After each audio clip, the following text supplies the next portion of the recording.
And without further ado, we're going to have the guests introduce themselves. So please tell us your name, age, location, and occupation. Go ahead. Jasmine, 26, Thousand Oaks, California, and I'm a stay-at-home girlfriend. Okay. And X what, though? Oh, yeah. I used to be a stripper and scammer. Stripper and scammer. Yeah. Okay. What's a scammer? Well, I just feel like because stripping is like part of sex work, and so when you're like scamming people, you're just telling them, you're going to get something that you're not going to get. Because I wouldn't bring down my like self-morals. I mean, obviously I didn't have the best morals at that time, but I wouldn't bring down my morals lower to get money. I would just rather lie to them. So what would you lie about? I honestly wouldn't ever say anything because when you work in a strip club, you can't say you're going to do explicit things. I would just kind of either like agree with whatever they were asking or just, like, yeah, we're going to have fun. Like, I wouldn't. So what's the scam, though? They would think they were going to have sex or like sexual interactions with me that just weren't going to happen. So, because that's like why most men go to strip clubs. So they would. Yeah. So there's this is often the case. You can correct me if I'm wrong, but many strippers engage in backroom prostitution. Is that correct? 1,000% correct. Yeah. Yeah, 1,000% correct. And there is coded language which is used between the club goers and the strippers. And I'm sure that you knew what that coded language was, right? And so when they would use the coded language, you would take them back, and then that's when you would just not deliver. Pretty much. There honestly, a lot of like regular customers don't have a code of language. They just blatantly say like, I want this. Like, are you going to perform this? My managers knew that I would lie because they didn't care. I would make a lot of money for the club and for myself. So sometimes if they didn't like customers, they've given them hard times, they'd send them my way and let me scam them. And so, but I imagine, so the customers would give you money with the expectation of X. So they'd pay the club, like whatever the dance was to get like the private room.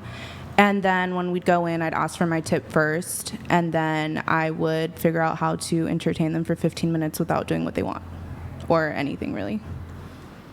But would they ever overtly request? Oh, yeah. Yeah, they try. And you would agree? No. Oh. I wouldn't agree. I wouldn't do anything. So, but what's the scam then? That I'm getting their money for not doing anything they want. They are getting scammed into believing that they're going to get something met. They're paying for something that they're not getting. They say, I want a BJ. Yeah, and I'm just like, we're going to go back there and have fun. And it wouldn't happen. So when you took them to the back room and they were under the impression that they were going to, let's say in this case, get a blowjob, let's say, did they pay you up front for what they thought would be the sexual favor? Yeah, pretty much. They would give me my tip, and then I would just like not do anything. And how much would you charge them for these favors they thought they were going to get?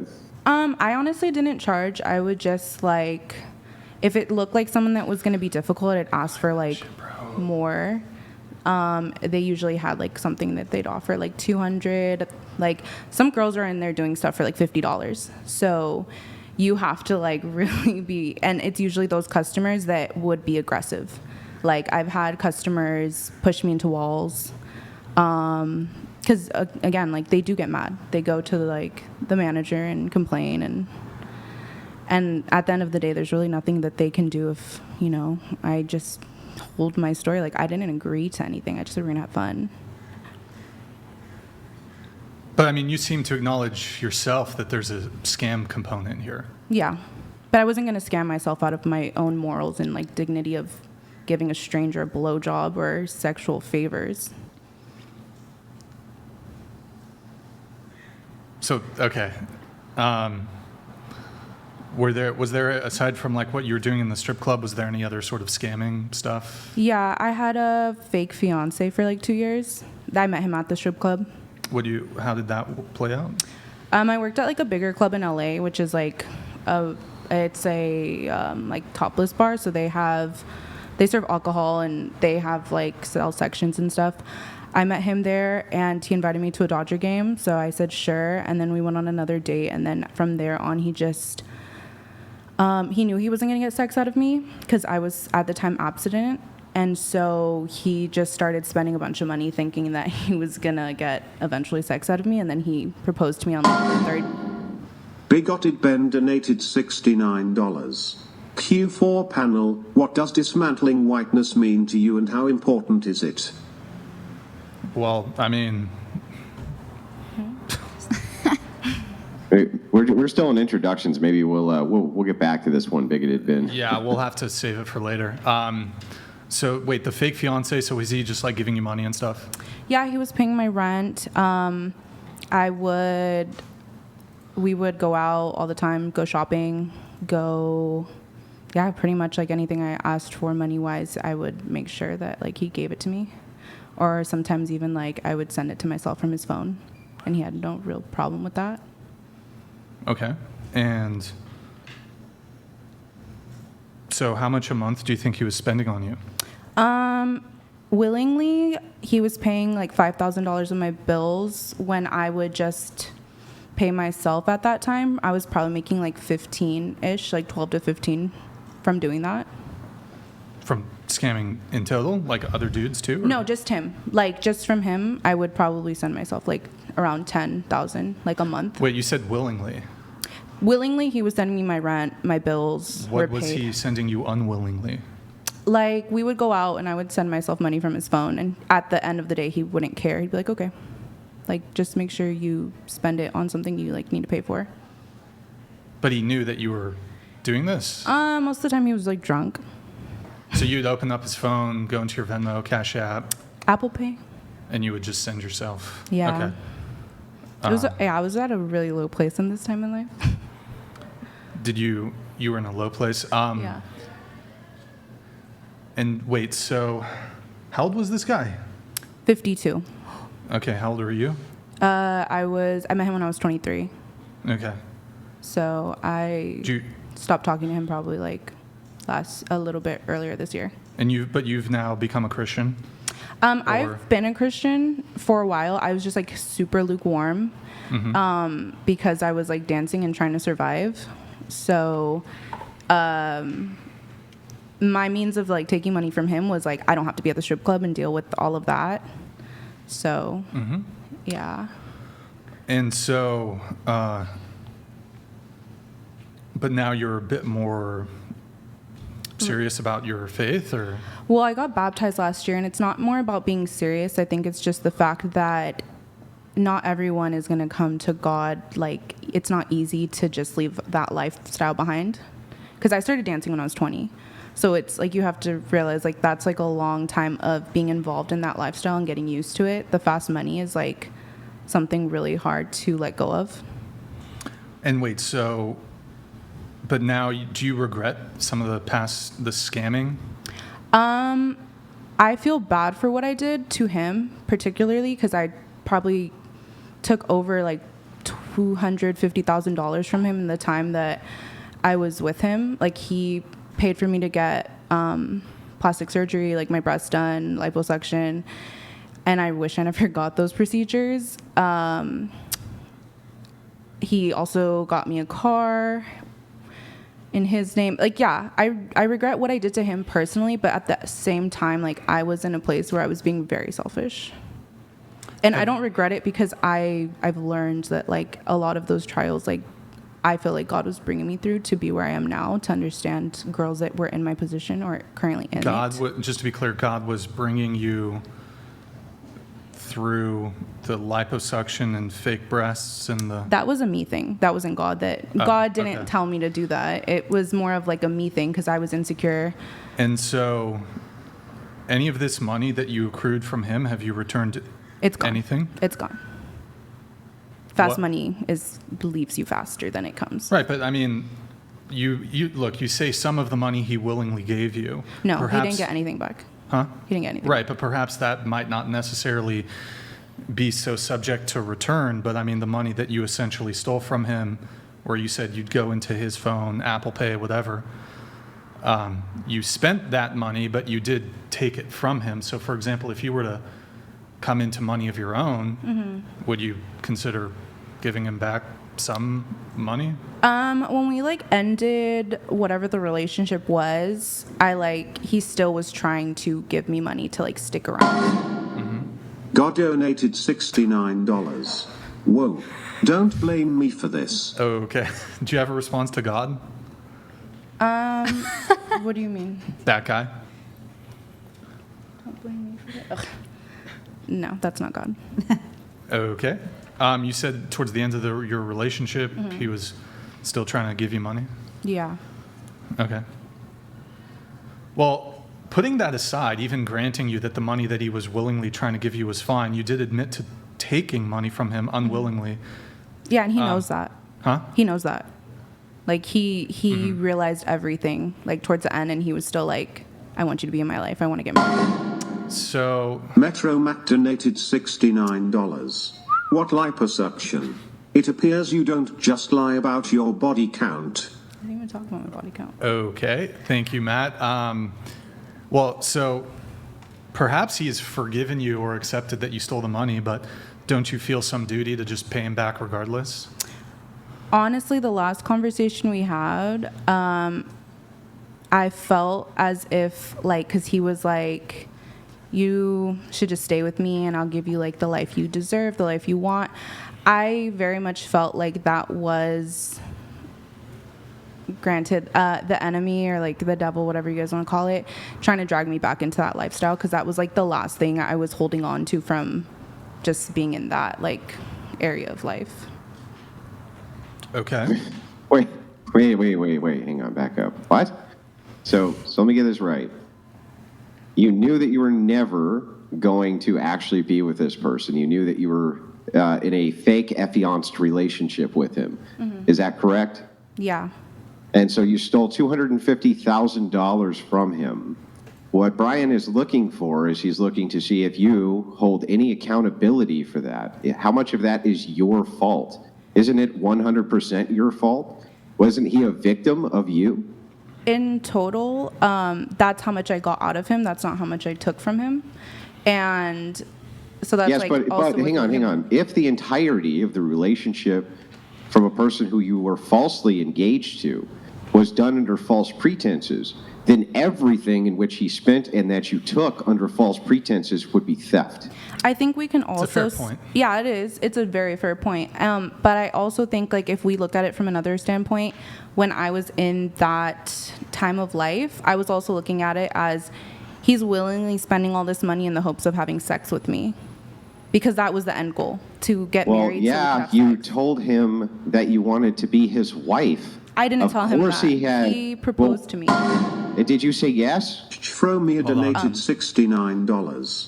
The IRS should have forensic accountants assigned to the watching of these podcasts. Thank you, Hashtag Metro Matt, for the Brandrew. gifted 5. Yo, JJ, appreciate it, man. Did you say yes? Did you accept the ring? No, the ring was given to me, like, out of him. He had talked to somebody in, like, Colombia, and I, like, saw it in his phone, and I, like, fake got mad, and so he was like, here's a ring, like, I want you to marry me. Because he had asked me drunkenly at a restaurant, and I was like, sure. You just spent, like, $4,000 taking me shopping. Yeah, if you want to marry me, okay. I didn't want to cause a scene. But so he proposed to you. Yeah. Okay. And you said yes. Yeah, So then, okay, yeah. so then, listen. If you say this guy, though, he just was spending money on me because he wanted to have sex with me. He proposed to you, and you said yes. If that is the case, isn't his expectation that everything he's spending on you, or that you're spending on yourself, is from what is to be his future bride? Why shouldn't he have the expectation of sex? Isn't that you being hyper predatory? Yeah, I was. Yeah, so how could this not be 100% your fault? Because he was a willing participant. Like, there was a lot of times we'd break up. I'd tell him, like, straight up, like, I don't want to marry you. You met me at a strip club. Like, add this up in your head. Like, this is not real. And he would very, like, much just act completely obtuse to it. Thank you, JJ. Giovanni JD donated $69. You say you're Christian. Then you are commanded by Christ to perform restitution. Return all your sinfully gained money or be anathema. You won't. Heretic Jezebel. you want to respond to Giovanni here? When someone's willingly still trying to participate in something that you've told them what it is and they know exactly what it is and they're still offering you money, at that point they're being a willing participant into it. Like, at that point, what do you do? Well, so let me give a slight response here, because I think that this is kind of silly. Let us assume for a second that I were in some way taking advantage of a woman, where this woman had a lot of cash, okay, and I was telling her consistently that I wanted to be with her. Had even told her that I would marry her, and I was taking advantage of her over the span of multiple years. If that woman became highly attached to me, of course she would become highly attached to me, right? I had essentially been playing into this delusion for the point of monetary gain. That's what I had been doing, right? Mm-hmm. So the attachment would not ordinarily be there if I had said no, but instead I had played into it for the purposes of basically monetary gain. That is not the same as a person willingly participating. That is a person being strung along and a person being essentially lied to. Well, there was, like I said, many instances where I told him what it was, and he even kind of figured it out a lot of the times, like what it was. He just played dumb to it to continue like the relationship, whatever it was. He at some point. Well, yeah, he had formed an attachment, right? So he had formed an attachment with you because you had told him that you wanted to marry him, right? So he formed this attachment with you, and he was doing everything he could to reconcile a relationship with his fiance. Like, of course that's what he would do. Like, doesn't that make sense? I mean, I guess I totally understand where you're coming from, and it's not wrong what you're saying, but I mean, at the end of the day. Well, then I don't understand how you're 100% responsible for this situation. You made it yourself. Yeah, I was. I totally played a part in it. I mean, I played a huge role in that. I lied about a lot of stuff to him, but at the same time, it's like the times that I did come clean to him and I was like, look, I don't want to do this anymore. He had, and I told him straight up what it was. I'm like, I don't want. Yeah, but you're still using this caveat where after I had started to come clean to him about the fact that these were mostly lies, that I had told him this type of thing. At that point, the man had an attachment. He had an attachment which had formed around you based around your lies. And so, of course, this attachment never would have existed, though, absent your lies. He's still being victimized, even if he's trying to reconcile the relationship, he's still being victimized by even trying to reconcile it, because he has an attachment which would not be there if not for your lies.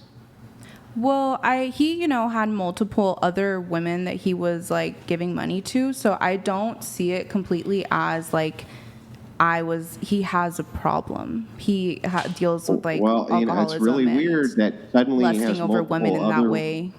Okay, well, suddenly it's really weird. He didn't mention anything about other women that he was sending money to. I did. I said he was talking to someone in Colombia that I found out about. Okay. Well, the thing is I think that if you string a person along and they become attached to you based around a set of lies, that even if they want to stay with you after they figure out that these are lies, in many ways they're still being victimized. Wouldn't you agree? Yeah. Yeah. I agree with that. So I don't see how the accountability here really just isn't on your shoulders, to be honest with you. I think that, are you a Christian? Do you believe in God? Yeah. Well, I think. What denomination are you, by the way? Are you non-denominational? Well, I honestly don't know what like denominations are. I just know I have a really good relationship with God. Did you Hillary get Epstein baptized? donated $69. Stop justifying your lies. You took advantage of the man. You owe him the dollar back, and the IRS should look into this. Did you get baptized at the St. Baptist by chance? No.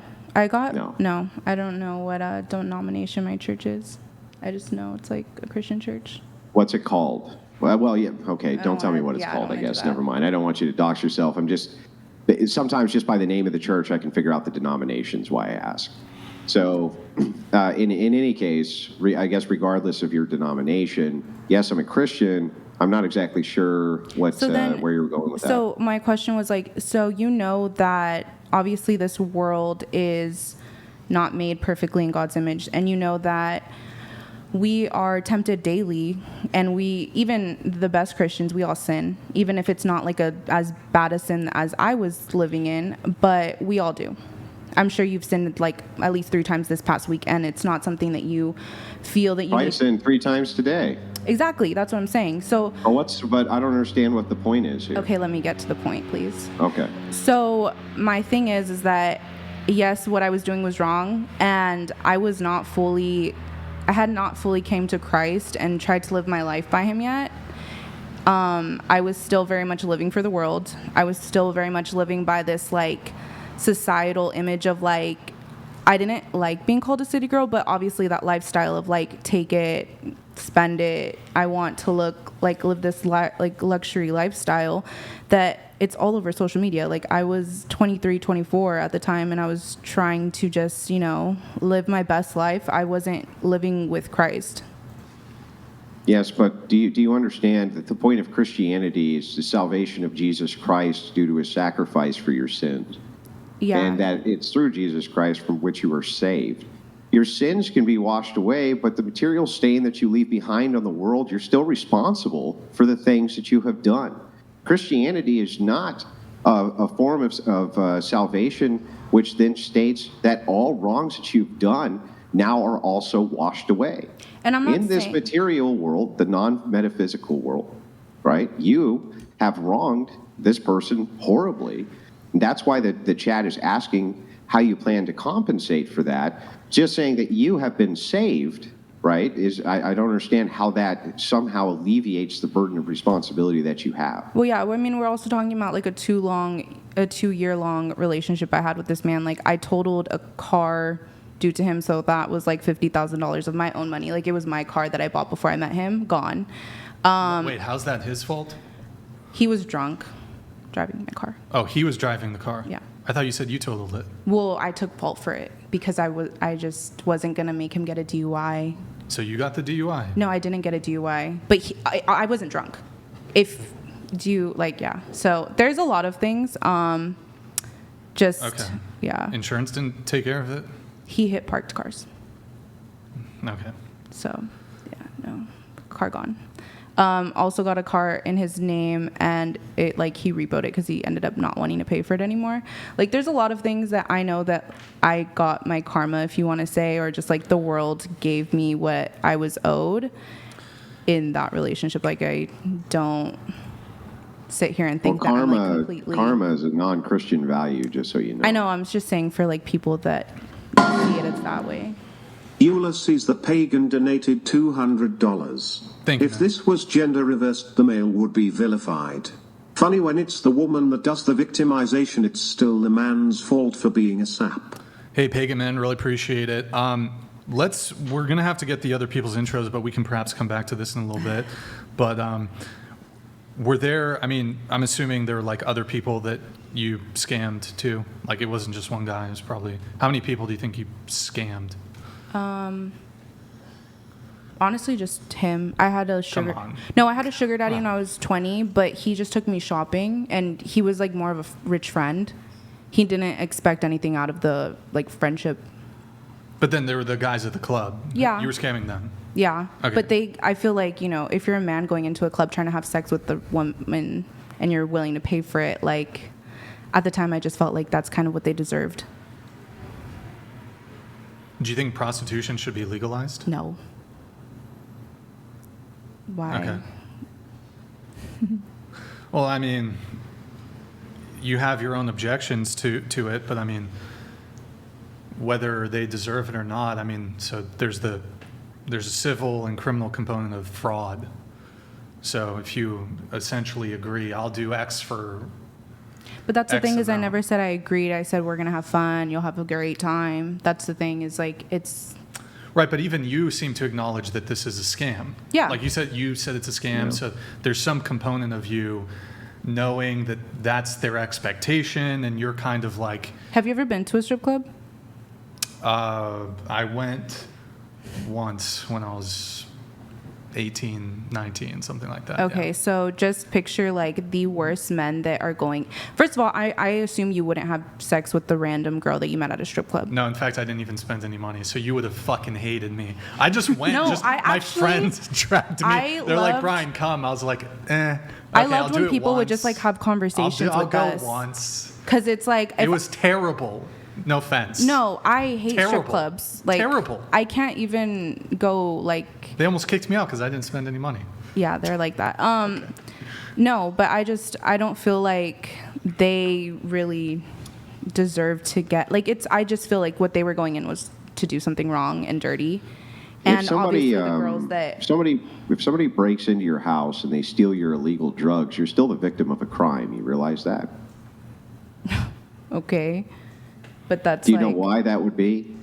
It's because the interaction between the dealer and the person who bought the drugs was done via consent. So the person who got the drugs consented to it, then the person who sold the drugs consented to it. Though it's a crime, it's not a crime of consent. If you had those then illicit drugs at your home and a person broke in and stole them, you could report those drugs stolen and they would still go to jail for a crime, and they should go to jail for a crime. So just saying that these people were perhaps morally reprehensible does not mean that you have license to then scam them, and it would still be criminal. You can't defraud people just because you think that they're scumbags, right? again, I was in a very different place in my life at this time. Well, anyways, we can come back to it if need be.